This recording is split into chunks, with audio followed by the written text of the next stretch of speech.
In বাসাত্তা Ilaiah ইয়াদাকা লিতাকতুলানি মা আনা বিবাসিতি ইয়াদি ইলাইকা লিআকতুলাক ইন্নী আখাফুল্লাহ রাব্বাল আলামিন।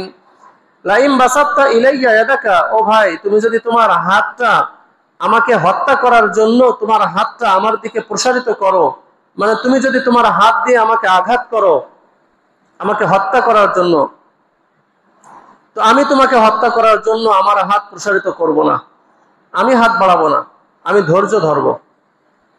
লাইন বাসাত্তা ইলাইয়া ইয়াদাকা লিআকতুলাকা লাইন বাসাত্তা ইলাইয়া ইয়াদাকা লিতাকতুলানি মা আনা বিবাসিতি ইয়াদি ইলাইকা লিআকতুলাক, তুমি হাত বাড়াইলেও আমি হাত বাড়াবো না, তুমি আমাকে হত্যা করলেও আমি তোমাকে হত্যা করব না।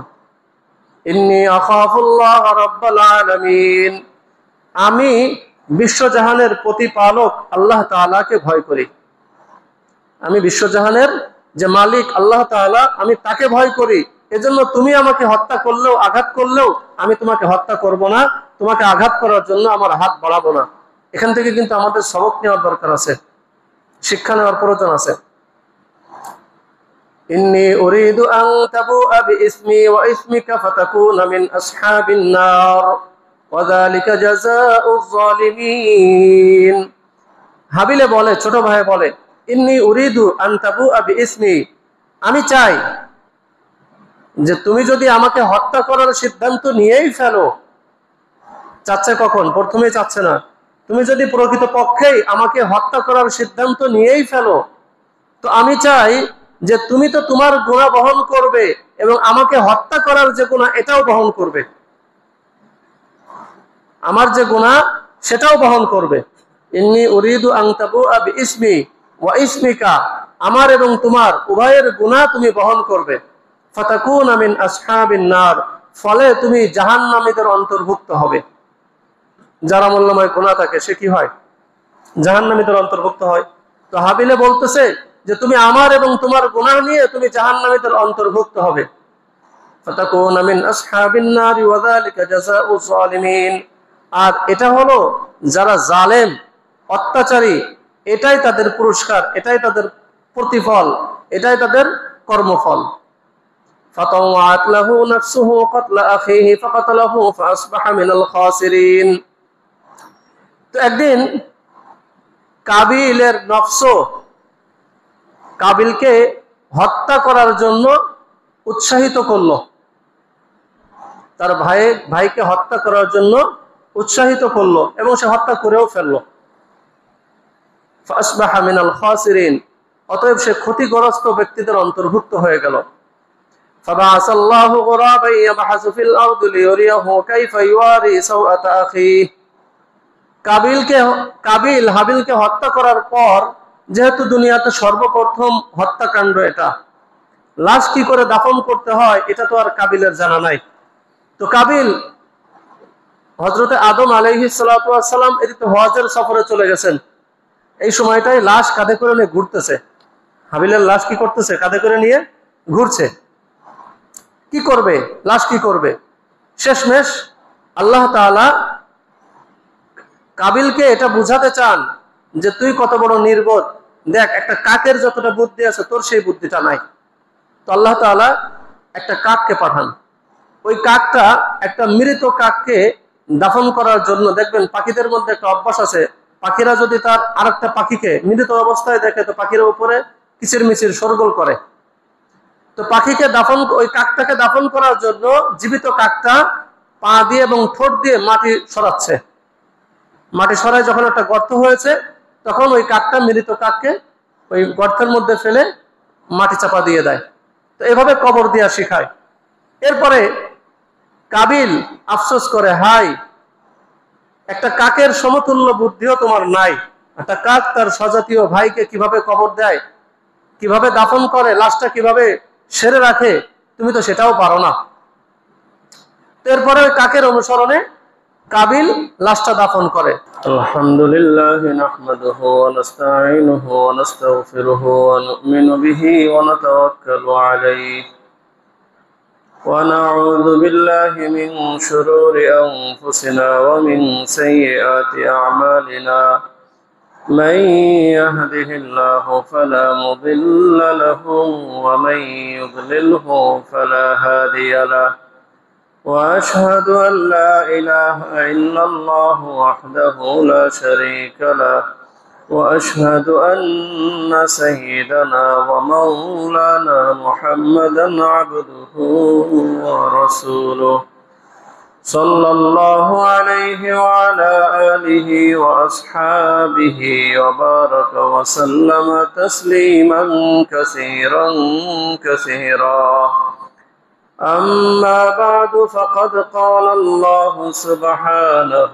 وتعالى في كلامه المجيد أعوذ بالله من الشيطان الرجيم بسم الله الرحمن الرحيم ولكل أمة جعلنا منسكا ليذكروا اسم الله على ما رزقهم من بهيمة الأنعام فإلهكم إله واحد فله أسلموا وبشر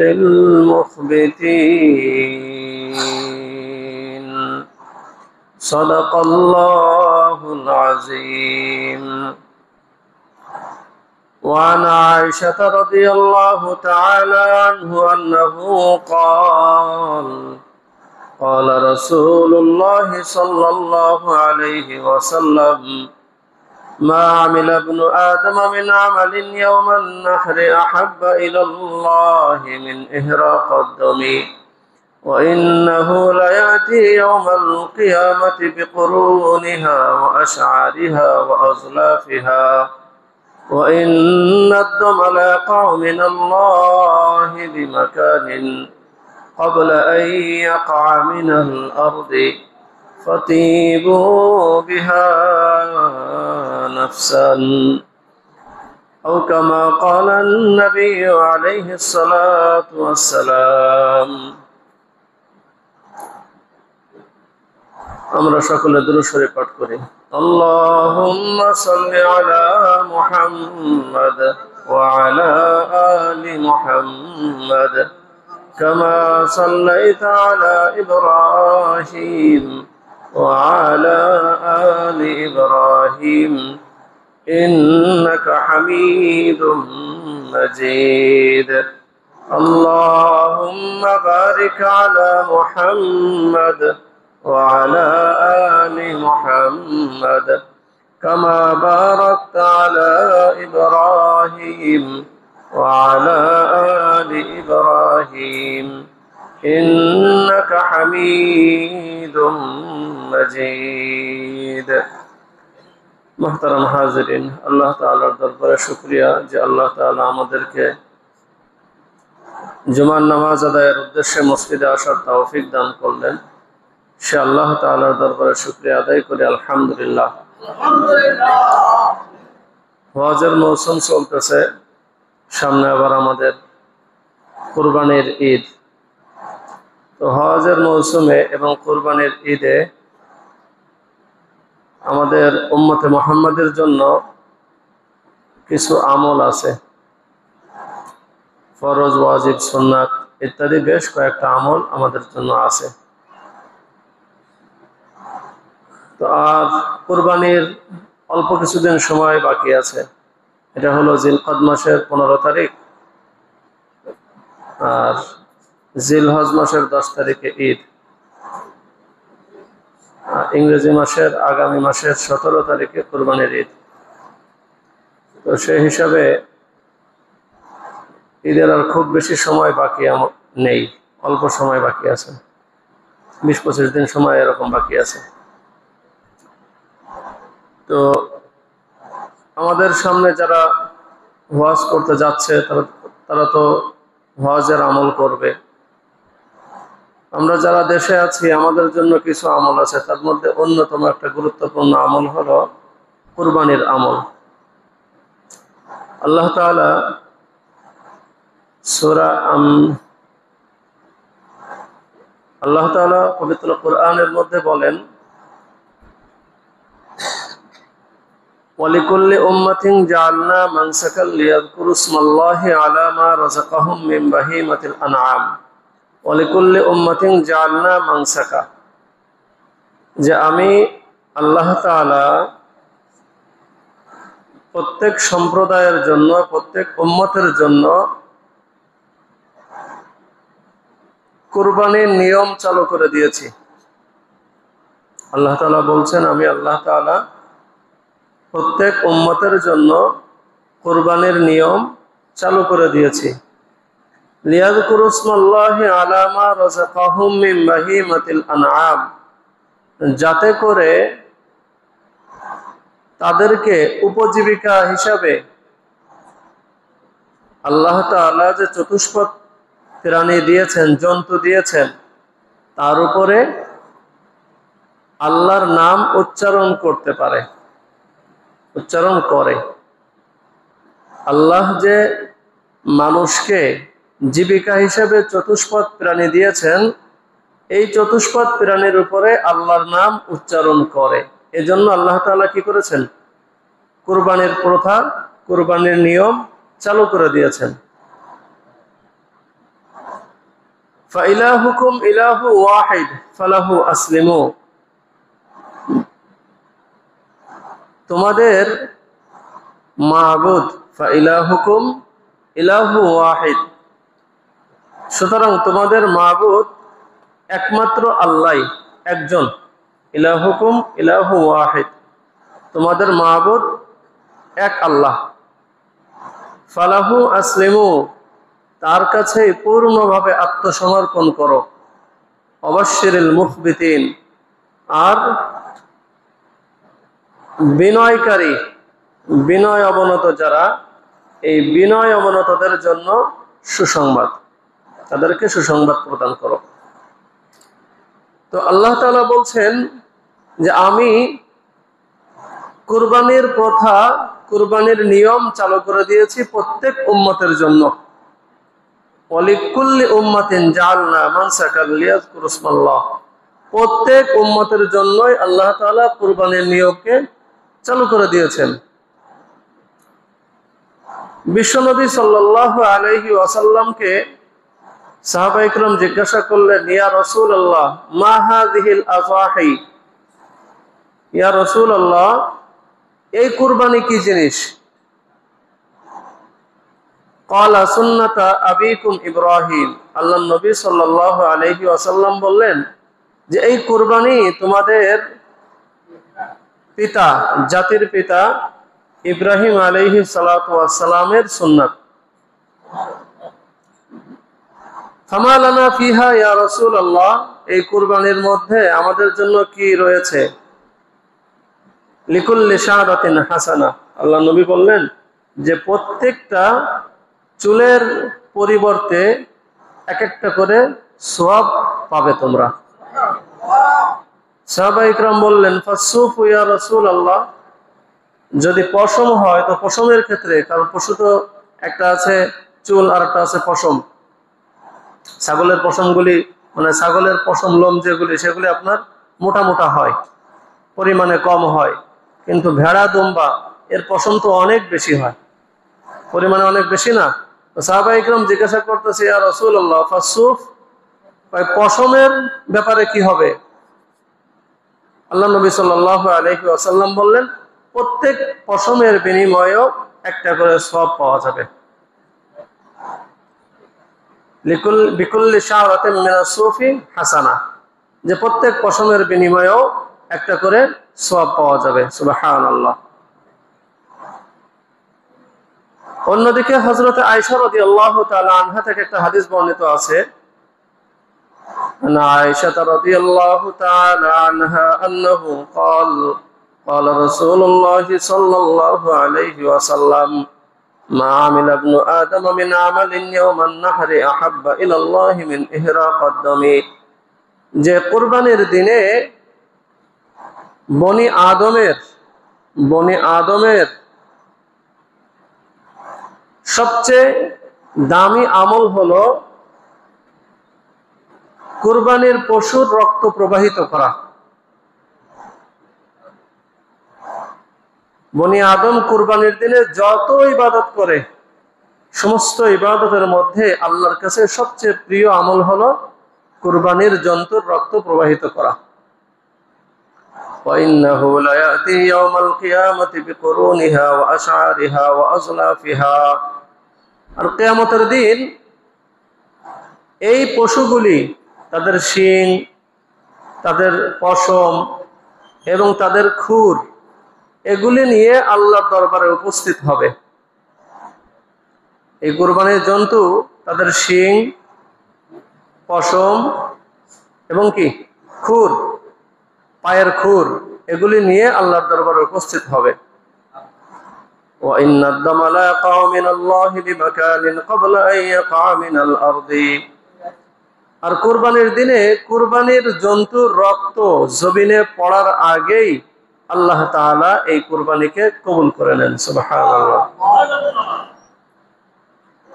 ফাতিবু বিহা নাফসা, আল্লাহর নবী সাল্লাল্লাহু আলাইহি ওয়াসাল্লাম বলেন, অতএব তোমরা সন্তুষ্ট চিত্তে, আনন্দ চিত্তে তোমরা কুরবানি করো।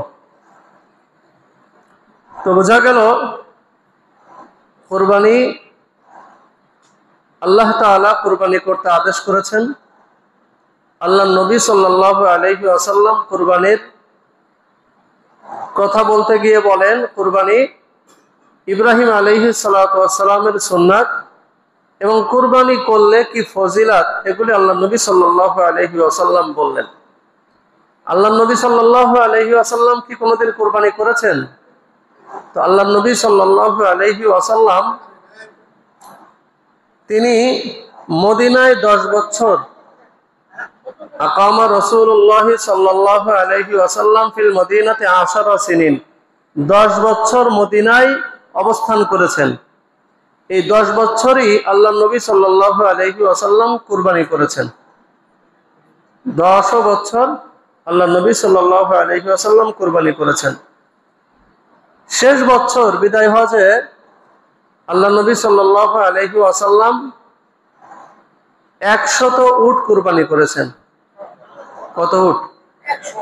100 উট কুরবানি করেছেন। প্রথমে 63টা কুরবানি করেন, এরপরে হযরত আলী রাদিয়াল্লাহু তাআলা আনহু বাকি 37টা উট ইয়ামান থেকে নিয়ে আসে।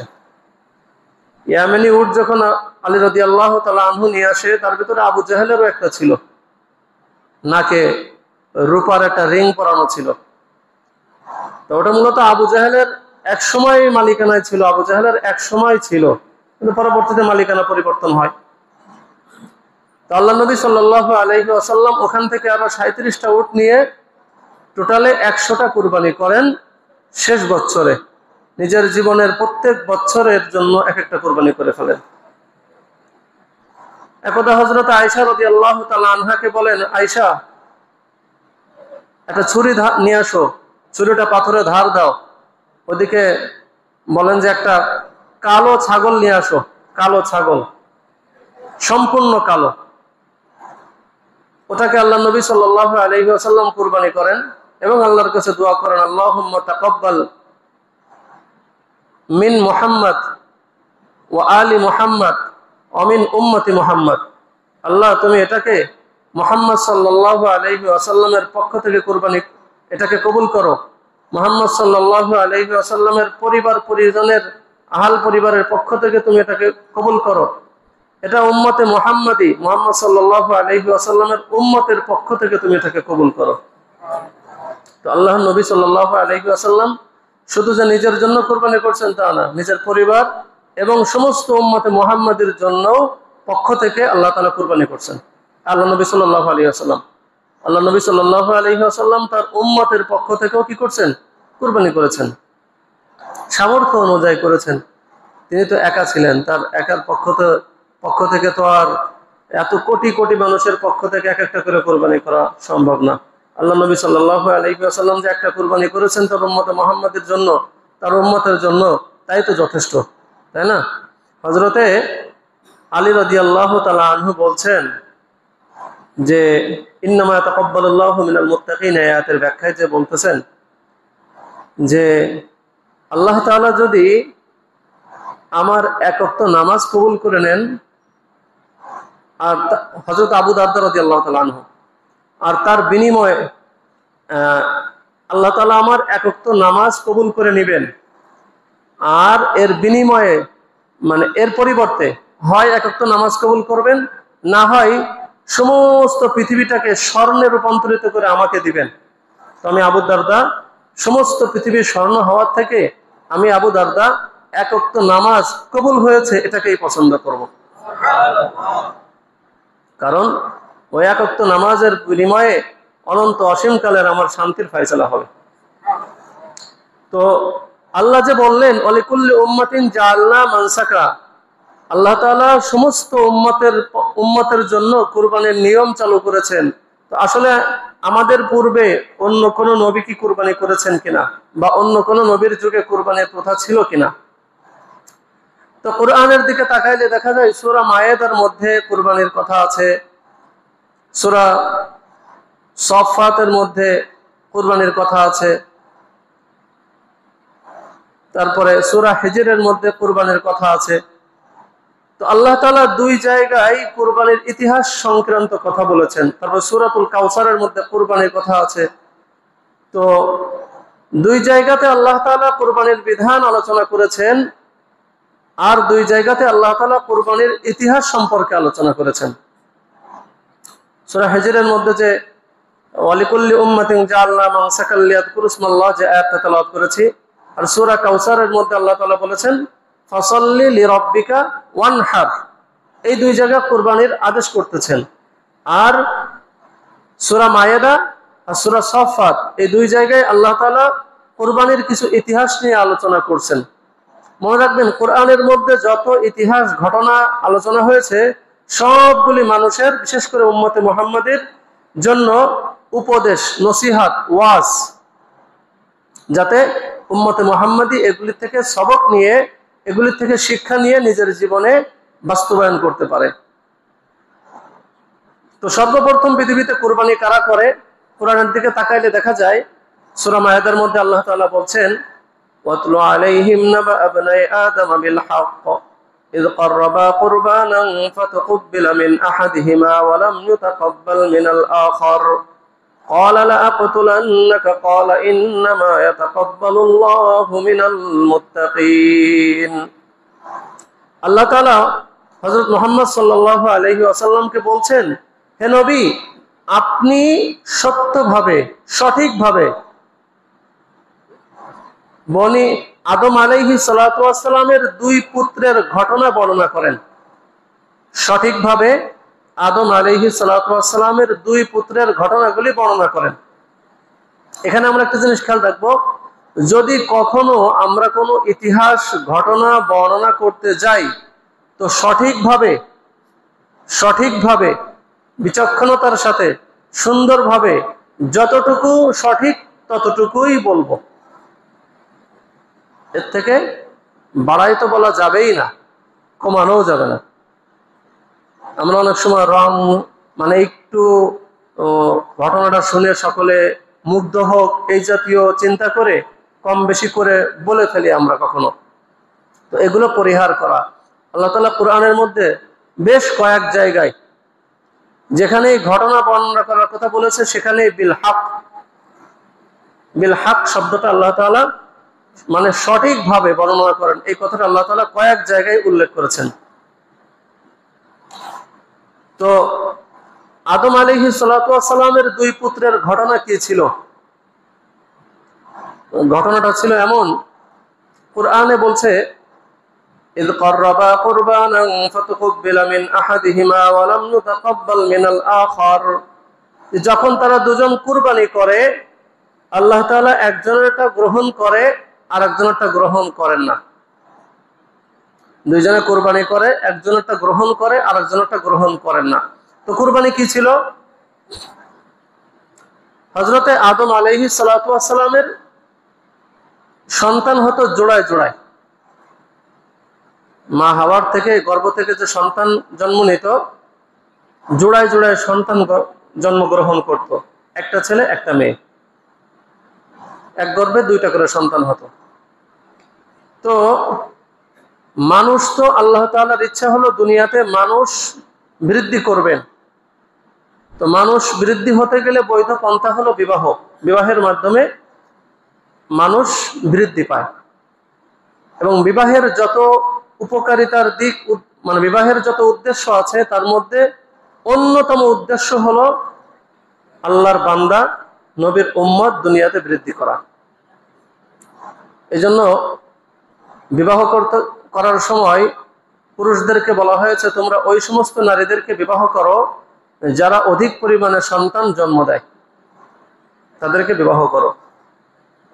উদ্দেশ্য ওইটা যে আল্লাহর বান্দা জমিনে বৃদ্ধি করা। তো হাবিল ও কাবিল প্রথম যে সন্তান, যে জোড়া সন্তান জন্মগ্রহণ করে, প্রথম সন্তানের নাম ছিল কাবিল, বড় ভাই। আর এরপরে যে জন্মগ্রহণ করে ওই গর্ভের সন্তানের ছেলের নাম ছিল হাবিল, ছোট ভাই। তো কাবিলের সাথে একটা মেয়ে সন্তান হয়, এই মেয়ে সন্তানটা অনেক সুন্দরী থাকে। আর হাবিলের সাথে যে মেয়েটা হয়, এই মেয়েটা একটু কালো কুচরি থাকে, চেহারা ভালো থাকে না। তো আমরা তো জানি যে আপন বোনকে বিবাহ করা বৈধ না, হারাম, আসলেই হারাম। কোরআনের মধ্যে আল্লাহ তাআলা হারাম করে দিয়েছেন। তো হাবিল কাবিলের বিবাহের কি ব্যবস্থা হবে? যেহেতু ওই সময় অন্য কোনো মানুষ নাই, তো আল্লাহ তাআলা বিধান দিলেন যে এক গর্ভের ছেলে অন্য গর্ভের মেয়েকে বিবাহ করবে।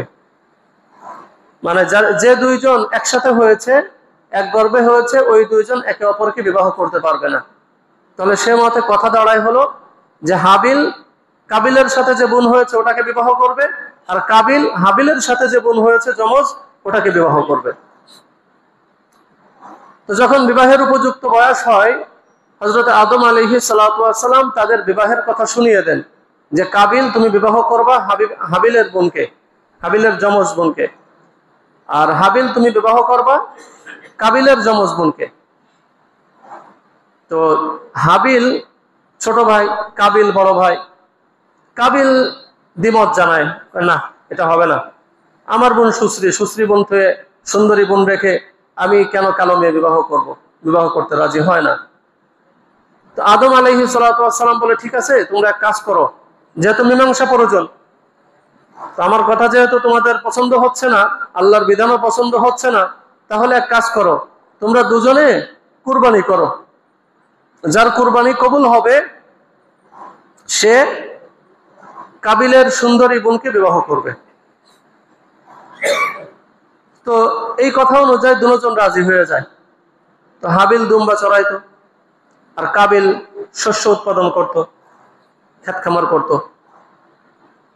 তো সে মতে হাবিল সুন্দর একটা দুম্বা পাহাড়ের চূড়ায় রেখে আসে, কাবিলও তার কিছু শস্য দানা এগুলি পাহাড়ের চূড়ায় রেখে আসে।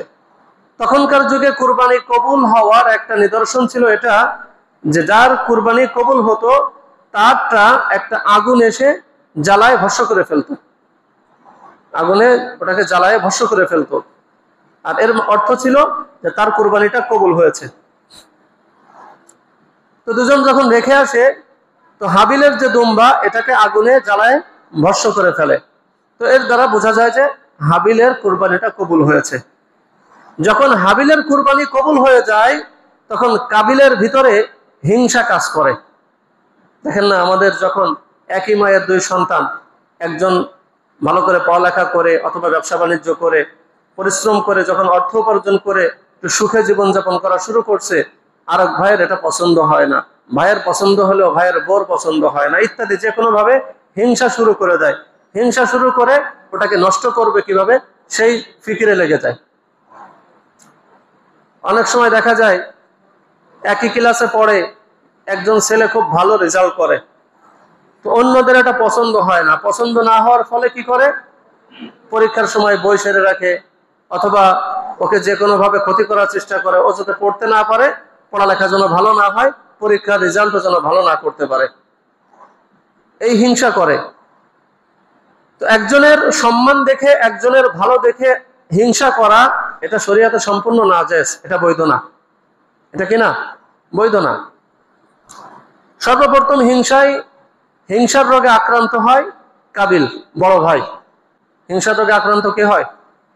কাবিল। কার বিরুদ্ধে হিংসা করে? হাবিলের ছোট ভাইয়ের বিপক্ষে, ছোট ভাইয়ের বিরুদ্ধে হিংসা করে এবং শত্রুতা পোষণ করে। শত্রুতা পোষণ করে কি বলে?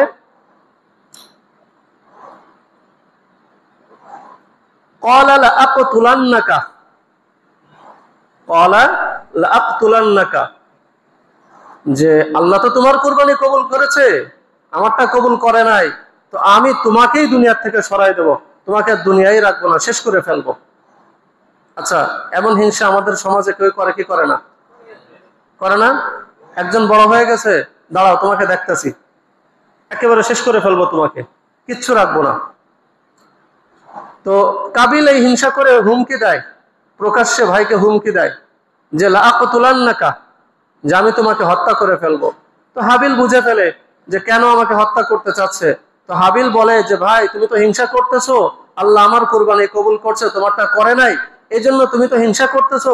তো শুনে রেখো, ইন্নামা ইয়াতাকাব্বালুল্লাহু মিনাল মুত্তাকিন, নিশ্চয়ই আল্লাহ তাআলা মুত্তাকিন, যারা পরহেজগার, যারা আল্লাহকে ভয় করে, তাদের পক্ষ থেকেই আল্লাহ তাআলা নেক আমল কবুল করে। তাহলে একজন যে নেক আমল করার সৌভাগ্য পায়, অর্জন করে, বা একজন নেক আমল করতে পারে, ভালো কাজ করতে পারে, আরেকজন করতে পারে না, এই জন্য আসলে মাপকাঠি কি? যে করতে পারে, যে করে, সে আসলে কি? মুত্তাকি। আল্লাহ তাকে বারবার করার সুযোগ দেয় এবং তারটা আল্লাহ তাআলা কবুল করে। আর যে মুত্তাকি না, তারটা আল্লাহ তাআলা কবুল করে না, তারটা আল্লাহ তাআলা কি করে না? কবুল করে না। ইন্নামা ইয়াতাকাব্বালুল্লাহু মিনাল মুত্তাকিন, নিশ্চয়ই মুত্তাকিদের থেকেই আল্লাহ তাআলা কবুল করেন, মুত্তাকিনদের নেক আমল আল্লাহ তাআলা কবুল করেন। এরপরে কাবিলে বলে, ছোট ভাই বলে, লাইম বাসাত্তা ইলাইয়া ইয়াদাকা লিতাকতুলানি মা আনা বিবাসিতি ইয়াদিয়া ইলাইকা লিআকতুলাক ইন্নী আখাফুল্লাহ রাব্বাল আলামিন। লাইম বাসাত্তা ইলাইয়া ইয়াদাকা, ও ভাই, তুমি যদি তোমার হাতটা আমাকে হত্যা করার জন্য, তোমার হাতটা আমার দিকে প্রসারিত করো, মানে তুমি যদি তোমার হাত দিয়ে আমাকে আঘাত করো, আমাকে হত্যা করার জন্য, তো আমি তোমাকে হত্যা করার জন্য আমার হাত প্রসারিত করব না, আমি হাত বাড়াবো না, আমি ধৈর্য ধরবো। লাইম বাসাত্তা ইলাইয়া ইয়াদাকা লিআকতুলাকা, লাইম বাসাত্তা ইলাইয়া ইয়াদাকা লিতাকতুলানি মা আনা বিবাসিতি ইয়াদিয়া ইলাইকা লিআকতুলাক, তুমি হাত বাড়াইলেও আমি হাত বাড়াবো না, তুমি আমাকে হত্যা করলেও আমি তোমাকে হত্যা করব না। ইন্নী আখাফুল্লাহ রাব্বাল আলামিন, আমি বিশ্বজাহানের প্রতিপালক আল্লাহ তাআলাকে ভয় করি। আমি বিশ্বজাহানের যে মালিক আল্লাহ তাআলা, আমি তাকে ভয় করি। এজন্য তুমি আমাকে হত্যা করলেও, আঘাত করলেও আমি তোমাকে হত্যা করব না, তোমাকে আঘাত করার জন্য আমার হাত বাড়াবো না। এখান থেকে কিন্তু আমাদের সবক নেওয়ার দরকার আছে, শিক্ষা নেওয়ার প্রয়োজন আছে। ইন্নী উরিদু আন তাবুআ বিইসমি ওয়া ইসমিকা ফাতাকুনা মিন আসহাবিন নার ওয়া যালিকা জাযাউয যালিমিন। হাবিলে বলে, ছোট ভাই বলে, ইন্নী উরিদু আন তাবুআ বিইসমি, আমি চাই যে তুমি যদি আমাকে হত্যা করার সিদ্ধান্ত নিয়েই ফেলো, চাচ্ছে কখন? প্রথমেই চাচ্ছে না। তুমি যদি প্রকৃত পক্ষেই আমাকে হত্যা করার সিদ্ধান্ত নিয়েই ফেলো, তো আমি চাই যে তুমি তো তোমার গুনাহ বহন করবে এবং আমাকে হত্যা করার যে গুনাহ এটাও বহন করবে,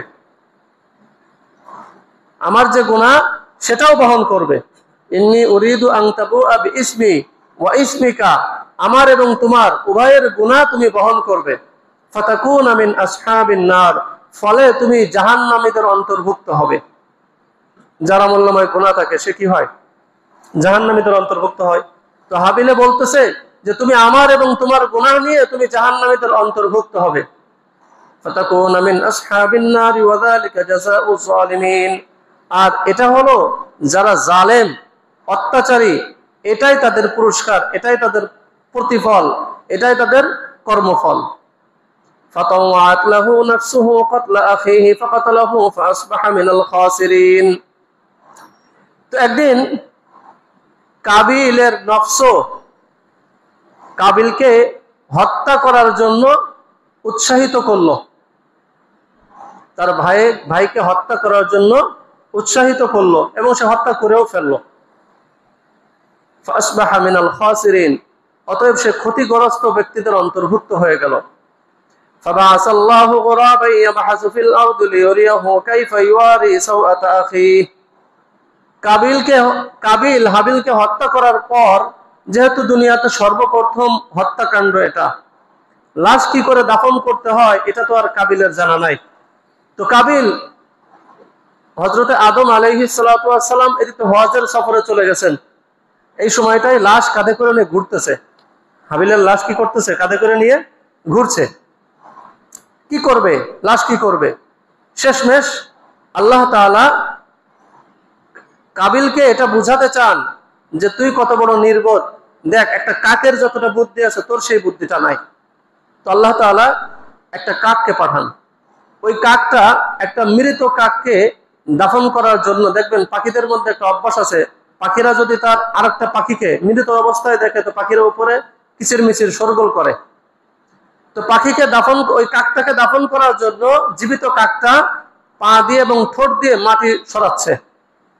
মাটি সরায় যখন একটা গর্ত হয়েছে, তখন ওই কাকটা মৃত কাককে ওই গর্তের মধ্যে ফেলে মাটি চাপা দিয়ে দেয়। তো এভাবে কবর দেওয়া শিখায়। এরপরে কাবিল আফসোস করে, হাই, একটা কাকের সমতুল্য বুদ্ধিও তোমার নাই। একটা কাক তার স্বজাতীয় ভাইকে কিভাবে কবর দেয়, কিভাবে দাফন করে, লাশটা কিভাবে সেরে রাখে, তুমি তো সেটাও পারো না। এরপরে ওই কাকের অনুসরণে কাবিল লাশটা দাফন করে। فطوعت فبعث الله غرابا يبحث في الأرض ليريه كيف يواري سوءة أخيه قال يا ويلتى أعجزت أن أكون مثل هذا الغراب فأواري سوءة أخيه فأصبح من النادمين। তো এভাবে ছিল কাবিল ও হাবিলের ঘটনা ছিল এটা, যে হিংসায় জ্বলে পুড়ে হাবিলকে কাবিল হত্যা করে। সূত্রপাত ছিল বিবাহ, কুরবানি।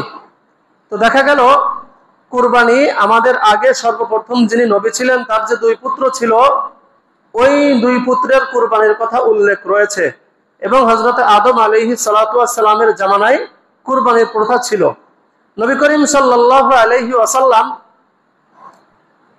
যখন ইসলামের দাওয়াত দিতে লাগলেন, কুরবানির প্রথা যখন আল্লাহ তাআলা নাজিল করলেন, তখন সাহাবায়ে কেরাম দেখলেন যে জাহেলি যুগের মুশরিকরা এরা কুরবানি করে কুরবানির রক্ত মাংস ছিটায় রাখে, আর রক্তগুলি ওই বাইতুল্লাহর উপরে এরকম ছিটায় দেয়। লা ইয়ানালাল্লাহু লুহুমুহা ওয়ালা দিমাউহা ওয়ালাকিন ইয়ানালুহুত তাকওয়া, এই আয়াতের শানে নজুল এটা। তো এই ছিটায় দেয় যখন, সাহাবায়ে কেরাম মুসলমান হওয়ার পরে সাহাবায়ে কেরাম বলেন যে আমরাই তো বেশি হকদার এই কাজটা করার। তো সাহাবায়ে কেরাম রাদিয়াল্লাহু তাআলা আনহুম আজমাইনও এটা করতে চাইলেন, যে কুরবানির পশু জবাই করে ওই রক্ত ছিটায় দিতে চাইলেন বাইতুল্লাহর উপরে এবং মাংসগুলি ছড়ায় ছিটায় রাখতে চাইলেন। যখন আয়াতটা নাজিল হয় যে আল্লাহ তাআলা তোমাদের রক্ত চায় না, এই কুরবানির পশুর রক্ত চায় না, মাংস চায় না, আল্লাহ তাআলা তাকওয়া, মনের পরহেজগারি আল্লাহ তাআলা দেখেন। তো কুরবানি যুগে যুগে দেখা যায়, আদম আলাইহিস সালামের জামানায় ছিল, হযরত ইব্রাহিম আলাইহিস সালামের জামানায় ছিল। ঘটনাটা এখন বলার সময় নেই, ইনশাআল্লাহ আগামী জুমায় পারলে বলবো। হযরতে মুহাম্মদ সাল্লাল্লাহু আলাইহি ওয়াসাল্লামের যুগে, ইসলামের পূর্বে জাহেলি যুগের লোকেরাও আগের নবীদের অনুসরণে কুরবানি করতেন, কিন্তু পন্থা তারা ভিন্ন করে ফেলছিলেন, কিন্তু অনুসরণ করতেন। পন্থা ভিন্ন ছিল কিন্তু কুরবানির অনুসরণ, কুরবানি করছে এই জন্য তারাও কুরবানি করতেন। এরপরে ইসলাম যুগে মুহাম্মদ সাল্লাল্লাহু আলাইহি ওয়াসাল্লাম নিজে কুরবানি করেন এবং সাহাবায়ে কেরাম রাদিয়াল্লাহু তাআলা আনহুম আজমাইনও কুরবানি করেন। সাহাবায়ে কেরাম রাদিয়াল্লাহু তাআলা আনহুম আজমাইন আনন্দ চিত্তে যে যতটা পারতেন কুরবানি করতেন। নবী করিম সাল্লাল্লাহু আলাইহি ওয়াসাল্লামের সামর্থ্য অনুযায়ী, শুরুতে বলেছি যে শেষ বছর বিদায় হজে 100 উট কুরবানি করেন, 100 উট, 100 উটের দাম কত? বর্তমানে একটা উটের দাম প্রায় 8-10 লক্ষ টাকা করে। হ্যাঁ, পূর্ণবয়স্ক একটা উটের দাম 8-10 লক্ষ টাকা করে একটা উটের দাম। গুণ দেন 100, কত টাকা সম্পদ একদিনে আল্লাহ নবী সাল্লাল্লাহু আলাইহি ওয়াসাল্লাম কুরবানি করেছেন। এজন্য আমরাও কুরবানি করার মানসিকতা তৈরি করি, আমরাও কুরবানি করার জন্য প্রস্তুতি গ্রহণ করি। কুরবানি কার উপরে ওয়াজিব, খুবই সংক্ষিপ্ত আকারে এই কথাটা বলবো। পুরুষ হোক নারী হোক, নারী হোক পুরুষ হোক, নারীর উপরেও কুরবানি ওয়াজিব হয়, পুরুষের উপরেও কুরবানি ওয়াজিব হয়। নারী পুরুষ উভয়ের উপরেই কি হয়? কুরবানি ওয়াজিব হয়। কতটুকু সম্পদ হলে কুরবানি ওয়াজিব হবে এবং কখন সম্পদের মালিক হলে কুরবানি ওয়াজিব হবে? যে পরিমাণ সম্পদ থাকলে সদকাতুল ফিতর ওয়াজিব হয়, যাকাত ওয়াজিব হয়, ওই পরিমাণ সম্পদের মালিক ঈদের 3 দিনের মধ্যে 1 সেকেন্ডের জন্যও যদি ওই পরিমাণ সম্পদের মালিক হয়, তো তার উপরে কুরবানি ওয়াজিব হয়ে যায়। কথাটা বুঝছেন না? অর্থাৎ 52.5 তোলা রূপার সমপরিমাণ অর্থের বা 52.5 তোলা রূপার অথবা 7.5 ভরি স্বর্ণের মালিক যদি কোনো ব্যক্তি হয়ে যায়, ঈদের 3 দিনের যে কোনো সময়ে 1 সেকেন্ডের জন্য যদি মালিক হয়, তো তার উপরে কুরবানি ওয়াজিব হয়ে যায়, চাই সে নারী হোক বা পুরুষ হোক। কথাটা বুঝে আসছে না?